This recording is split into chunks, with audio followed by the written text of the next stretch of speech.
మహిళా దినోత్సవం రోజున ప్రపంచ రికార్డు నెలకొల్పేందుకు ఆంధ్రప్రదేశ్ ప్రభుత్వం ప్రణాళిక రచించింది. వివిధ రకాల ఉత్పత్తుల విక్రయాల్లో రాష్ట్రంలోని స్వయం సహాయక సంఘాలు అంటే self help groups Guinness world record సొంతం చేసుకునేందుకు ఏర్పాటు చేశారు. ఈ నెల 8న ప్రకాశం జిల్లాలోని మార్కాపురం ఇందుకు వేదిక కాబోతుంది.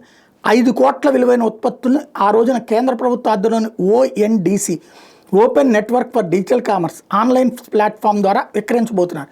ఇప్పటికే 3 లక్షల ముందస్తు ఆర్డర్లు వచ్చాయి. విక్రయాలకు ముఖ్యమంత్రి చంద్రబాబు మార్కాపురంలో బటన్ నొక్కి ప్రారంభిస్తారు.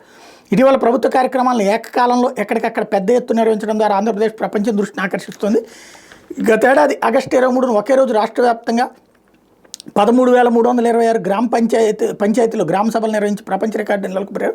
ఇప్పుడు స్వయం సహాయక సంఘాలు తమ ఉత్పత్తులను ఒకే రోజున భారీ ఎత్తున విక్రయించి గిన్నిస్ వరల్డ్ రికార్డు సాధించాలనుకుంటున్నారు. సూక్ష్మ, చిన్న, మధ్య తరహా పరిశ్రమల ఉత్పత్తుల మార్కెటింగ్ కోసం కేంద్ర ప్రభుత్వ ఆధ్వర్యంలోని ONDCని రాష్ట్రంలోని SHGలు వినియోగించుకునేలా అధికారులు కార్యాచరణ అమలు చేస్తున్నారు. సర్వీస్ ఛార్జీలు లేని ఈ ఆన్లైన్ వేదికకు అనుబంధంగా కొన్ని స్టార్టప్ సంస్థలు రూపొందించిన యాప్ల ద్వారా సంఘాలు తయారు చేస్తున్న 1000 రకాల ఉత్పత్తులను ప్రజలకు పరిచయం చేస్తున్నారు. వీటికి మంచి స్పందన రావడంతో ఇందులో ఒకే రోజు 1,00,000కు పైగా ఆర్డర్ల ద్వారా ప్రపంచ రికార్డు సాధించాలని ప్రణాళిక తయారు చేశారు. ఫిబ్రవరి 20న ప్రారంభమైన ఆర్డర్లు అంచనాలకు మించి 3 లక్షలకు చేరుకున్నాయి. డెలివరీ పరంగా ఇబ్బంది లేకుండా ఆర్డర్లు రాష్ట్రానికి పరిమితం చేశారు.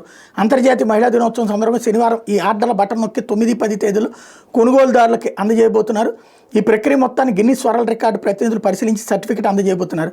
ఇదిగాక వరల్డ్ రికార్డ్స్ యూనియన్ కూడా సంఘాల కృషి, వ్యాపారుల చొరవ, మార్కెటింగ్ వంటి గుర్తించి మరో 4 అవార్డులు అందజేయబోతుంది. గతేడాది పంచాయతీలో గ్రామ సభలను ఇదే సంస్థ గుర్తించి సర్టిఫికెట్ ఇచ్చింది.